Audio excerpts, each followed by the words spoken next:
ये है हमारा जीएस पेपर वन।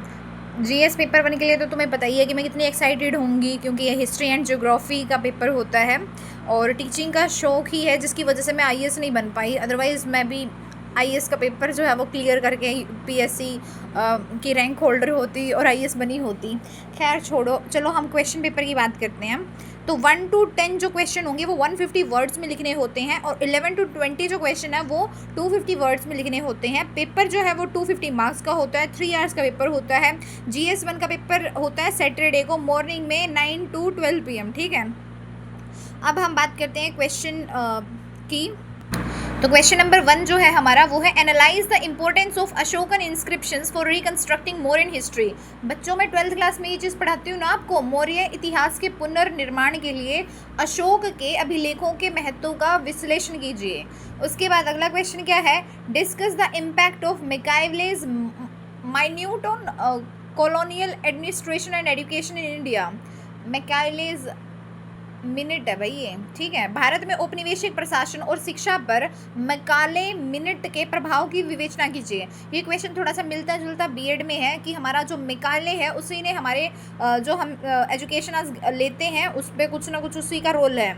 उसके बाद नेक्स्ट क्वेश्चन है the significance of the Gandhian movement ले इन दी मासेस दे मोबिलाइज्ड इल्यूसिडेट। ये गांधीवादी आंदोलन का महत्व उनके द्वारा संगठित जन समूहों में निहित था, स्पष्ट कीजिए। ये मैं 10th क्लास के बच्चों को भी पढ़ाती हूँ।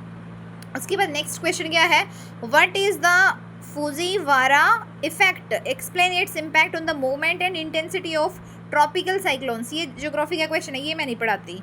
फुजीवारा प्रभाव क्या है, उष्णकटिबंधीय चक्रवातों के संचलन और तीव्रता पर पड़ने वाले इसके प्रभाव को समझाइए। नेक्स्ट क्वेश्चन है tundra regions are ecologically fragile but economically important, examine this statement critically. Tundra प्रदेश पारिस्थितिकी दृष्टि से नाजुक लेकिन आर्थिक दृष्टि से महत्वपूर्ण है, इस कथन का आलोचनात्मक परीक्षण कीजिए।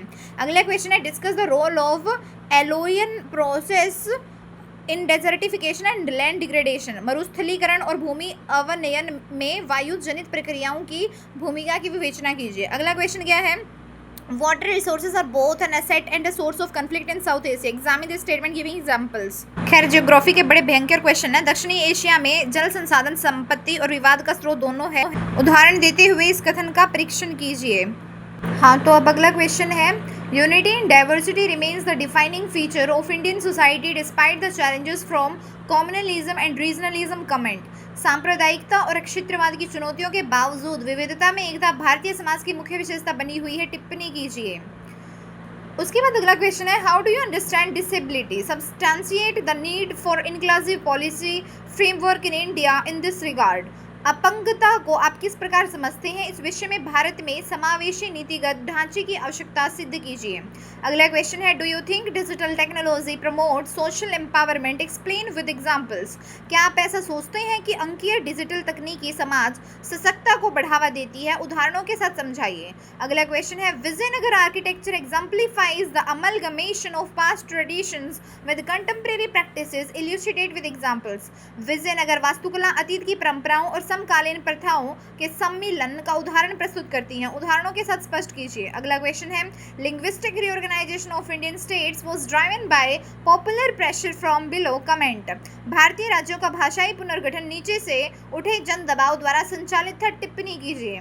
अगला क्वेश्चन है the model of planned economy was adopted in India to address the regional imbalances left behind by colonial rule, comment.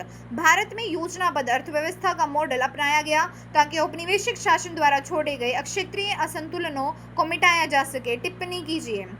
अगला क्वेश्चन है compare the Loo, chinook and foehn winds with respect to their regions of prevalence, their nature and climatic impacts.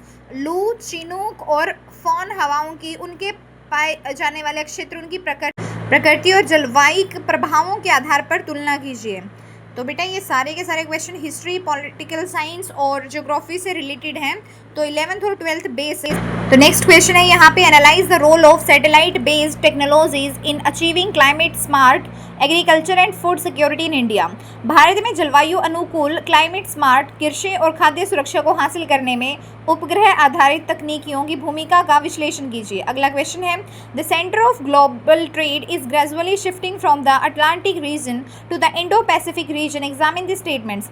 वैश्विक व्यापार का केंद्र Atlantic प्रदेश से हिंद प्रशांत इंडो पैसिफिक प्रदेश की तरफ धीरे धीरे स्थानांतरित हो रहा है, इस कथन का परीक्षण कीजिए।